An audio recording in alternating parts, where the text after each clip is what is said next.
Senin külünü dahi bırakmayacağım. Hünkârımız makamını hata edenin. Gönül koy ne edeceksen senin sayesinde inandım. Padişahım çok yaşa. Oğlunun intikamı derim. İcabına da bakılacak. Mucizat-ı fahri cihan gerinden ha. Esme kardeş! Baltoğlu.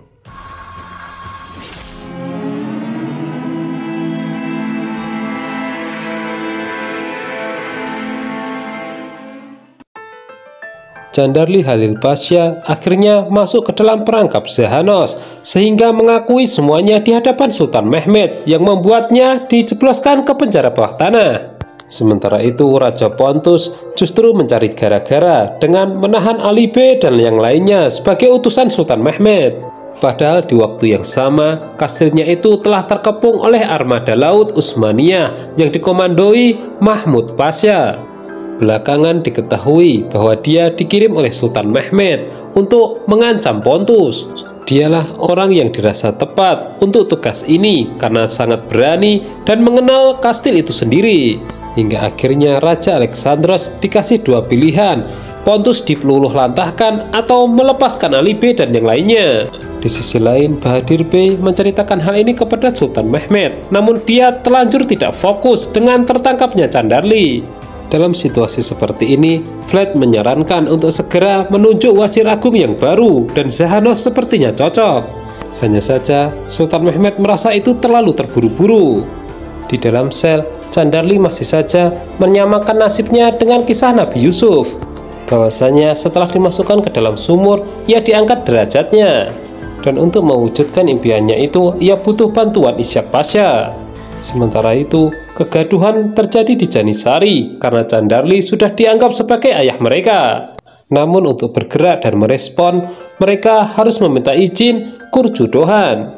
Dan setelah menampung semua aspirasi, Kurjudohan akhirnya memutuskan untuk menemui Sultan Mehmed secara langsung. Di sisi lain, Ali B dan yang lainnya akhirnya dibebaskan dan diselamatkan oleh Mahmud Pasha. Jelas ini merupakan jasa yang sangat besar yang diharapkan Sultan Mehmed. Atmaja menemui Ishak Pasha untuk mengatakan pesan dari Candarli bahwasanya dia diberi dua pilihan, menariknya keluar dari sumur atau ikut masuk ke dalam sumur bersama-sama. Sementara itu Vlad menemui Bahadir Pasha yang merupakan sahabat lama. Dia lantas membicarakan mengenai situasi politik di dalam pemerintahan dan jika tetap konsisten keduanya akan bisa bekerja sama. Ishak Pasha tidak menyangka Candarli masih melibatkannya dalam situasi genting seperti ini. Ajudannya lantas memintanya tidak usah khawatir, mereka masih bisa mempengaruhi orang Turkmenistan. Dan apabila mereka berani melawan, maka tugasnya sudah selesai. Ketika menghadap Sultan Mehmed, Kurjudohan menceritakan pengalamannya di masa lalu, di mana dia mendapatkan pengampunan meskipun telah berbuat kesalahan besar. Nah, jika pengampunan itu bisa diberikan kepada Candarli, ia akan sangat bersyukur. Hanya saja Sultan Mehmed langsung marah, menganggap Candarli telah melakukan banyak kesalahan. Sementara itu, Ishak Pasha akhirnya menemui orang-orang Turkmenistan yang tengah bekerja membangun masjid. Dan dalam sekejap mata, ia merubah persepsi orang-orang bahwasannya Candarli difitnah. Bali B berbincang-bincang dengan Samil mengenai siapa sebenarnya Mahmud Pasha. Akan tetapi minim sekali informasi yang telah ia dapatkan. Para Pasha berkumpul, Kurjudohan mengeluh bahwa anak buahnya siap memberontak demi Candarli. Tidak cukup sampai di situ, Ishak Pasha juga menjelaskan bahwa orang Turkmenistan juga siap bergerak.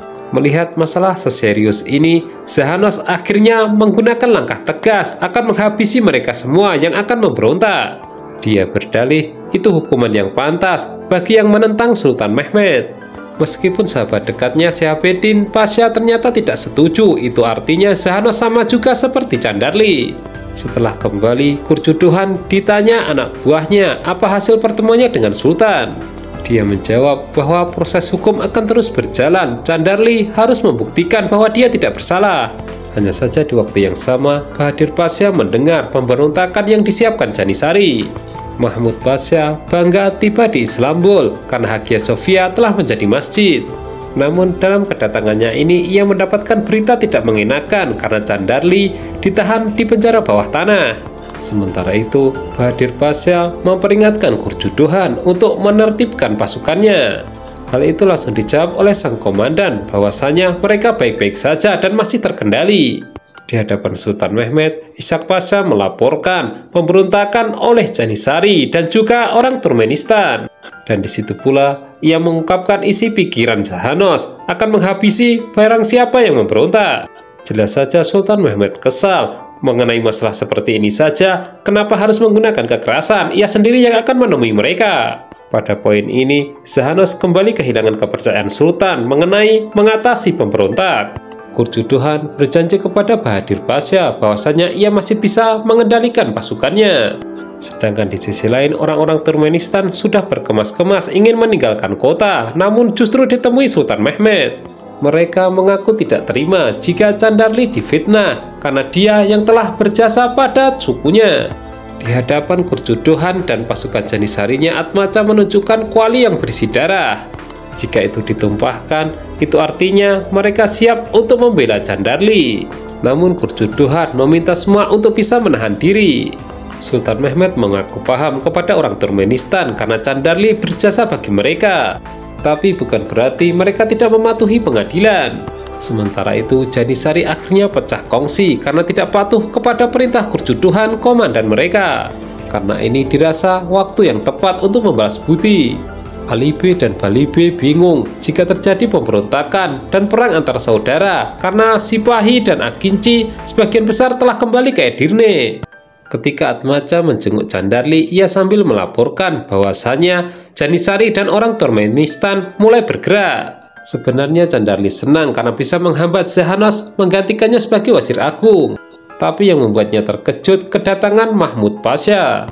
Ia mendapatkan penghargaan setinggi-tingginya setelah berhasil menyelamatkan Alibe dan yang lainnya dari Pontus. Sekaligus ia akan ikut dalam dewan mulai sekarang. Di sisi lain, Syahabuddin Pasha mengungkapkan bahwa situasi sangat genting, pemberontakan akan terjadi di mana-mana. Dan ini sebenarnya diakibatkan masalah politik, siapa membela siapa. Dalam dewan, Mahmud Pasha dan Jahanos beradu mekanik ketika Sultan Mehmed berencana melakukan ekspedisi ke Hungaria. Tapi menariknya, justru Sultan Mehmed tidak menghendaki pertempuran. Dan orang yang ia rasa mampu melaksanakan tugas ini adalah Vlad.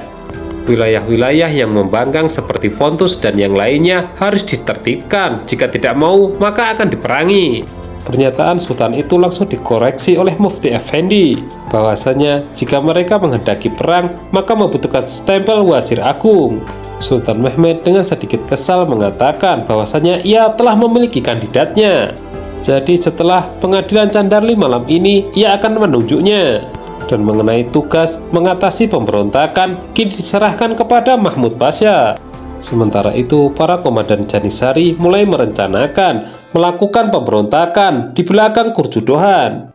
Hal ini dimotori oleh Cihangir dan Ayas, bahkan mereka tidak peduli dengan pengaruh Mahmud Pasha. Di hadapan Gurjuduhan, Ishak Pasha masih mengeluh mengenai pemberontakan orang Turkmenistan, padahal sebenarnya dia sendiri yang menyalakan api itu. Ditambah lagi ketidakyakinannya kepada Gurjuduhan bisa menertibkan anak buahnya. Di situ bara terus dikipas setelah Ishak Pasha memberitahu Gurjuduhan bahwasanya Candarli yang telah membunuh Sulaiman. Dan disinilah konsekuensi ucapan Gurjuduhan harus dibuktikan. Vlad merasa heran bahwasanya Sultan bisa dengan mudah mengganti Wazir Agung. Tapi kenapa dia terus mengulur waktu hingga terjadi perpecahan? Janisari paling terdampak, Gurjuduhan menjadi dilema.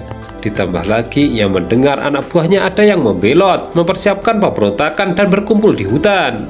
Sultan Mehmed memberikan pengertian kepada Vlad bahwasanya ia tengah menguji orang-orang yang setia kepadanya. Dan apabila kebenaran ditutupi fanatisme kejahatan, maka mereka akan tahu akibatnya. Kali ini Gurjuduhan siap pasang badan, siapapun yang memberontak maka harus melawan dia terlebih dahulu. Tapi jika tidak ada yang mau mendengarkan perkataannya lagi, maka ia lebih memilih menyerah. Padahal telah diberitahu bahwasannya Sulaiman telah dibunuh Candarli dan itu bagian dari saudara mereka. Ketika malam tiba, saatnya pengadilan untuk Candarli. Dia dibawa ke pengadilan dengan keadaan tangan terborgol. Itu menunjukkan bahwasannya wibawanya telah luntur. Sementara itu kamar Candarli telah berubah menjadi kamar Mahmud Pasha. Atmaja pun tidak berkutik ketika ditanya mengenai loyalitas. Di sisi lain, Cihangir yang pertama membawa pasukan Janisarinya untuk memberontak di pengadilan. Akan tetapi pasukan gabungan menghentikan mereka di bawah komando Mahmud Pasha.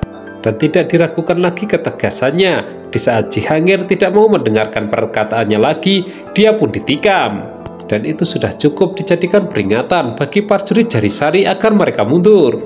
Selanjutnya berpindah ke pengadilan di mana Sultan Mehmed didudukkan bersama dengan Candarli.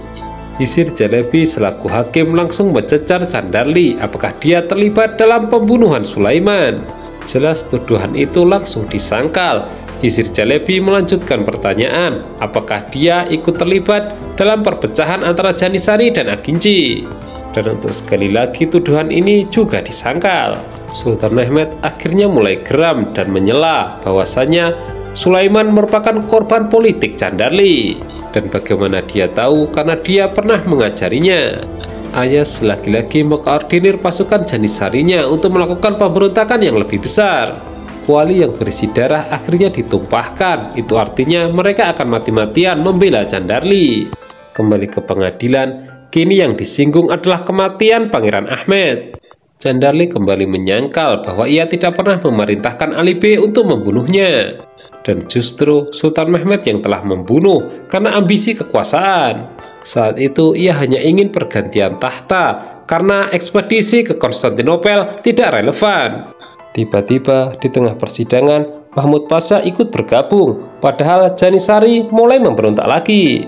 Beruntung Kurjuduhan dan yang lainnya bisa menghalaunya. Ketika ucapan komandan tidak pernah didengar lagi, disitulah Kurjuduhan tahu apa yang harus dilakukan, yaitu ia membunuh Ayas. Meskipun ia terpaksa melakukannya, namun hanya dengan cara itu semua bisa dihalau. Ini juga dijadikan pelajaran mengenai kesetiaan dan loyalitas. Candarli terus membela diri bahwa apapun yang ia lakukan adalah demi negara. Dan jikalau sidang ini diteruskan akan sia-sia karena tidak ada bukti maupun saksi. Sultan pun makin geram karena Candarli tidak dengan gentle mengakuinya. Padahal selama ini dia adalah orang terdekat yang selalu mendidik dan mengajarinya. Hisir Jalebi juga mempertanyakan apakah Sultan Mehmed memiliki saksi. Nah, saat itulah kejutan terjadi di mana Atmaja dihadirkan. Segala tuduhan yang ditujukan kepada Candarli semua diungkap oleh asistennya itu. Jelas ini sangat menyakitkan, namun apa daya Sultan Mehmed tidak punya pilihan lain. Kartu taraf ini sebenarnya adalah jalan terakhir dan Sultan terpaksa mengeluarkannya. Dan sekarang menjadi jelas endingnya. Hisir Jalebi menjatuhkan hukuman eksekusi untuk Candarli. Mantan Wazir Agung itu pun sangat terpukul. Jasa-jasanya tidak pernah diperhitungkan dibandingkan dengan sedikit kejahatan yang ia lakukan. Singkat cerita, pasca putusan, Mahmud Pasha menemui Candarli sekaligus menjemputnya untuk dieksekusi. Namun yang terjadi tidak sesederhana itu. Candarli mempercayakan jabatan Wazir Agung kepada Mahmud. Sepertinya ini akan menjadi awal konflik di season yang ketiga mendatang, di mana ia akan bersaing dengan Sehanos. Mahmud Pasha merasa dilimpahkan amanah oleh mantan Wazir Agung itu. Dilanjutkan dengan monolog oleh perkataan Candarli bahwa dirinya telah berjasa untuk negara. Namun diselingi dengan adegan di mana Notaras ditikam oleh Ishak Pasha. Tokoh satu ini sepertinya juga tengah memainkan politik, mainnya sangat halus. Sementara itu, Candarli terus berjalan menuju tempat eksekusi, yaitu tiang gantungan. Sesekali ia menengok ke sekitar karena ada para pasya yang ikut menyaksikan. Dan yang paling ditunggunya adalah kehadiran Sultan Mehmed, orang yang sejak kecil ia didik dan ia ajari ilmu pengetahuan. Dan sesaat sebelum menjalani eksekusi, Candarli sempat mendoakan negara ini untuk aman sentosa serta sejahtera.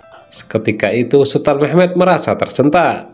Candarli lantas memasangkan sendiri tali gantungannya.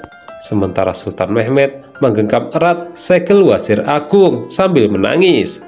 Jelas ini merupakan momen paling emosional. Bagaimanapun juga Candarli merupakan warisan ayahnya yang seharusnya ia jaga.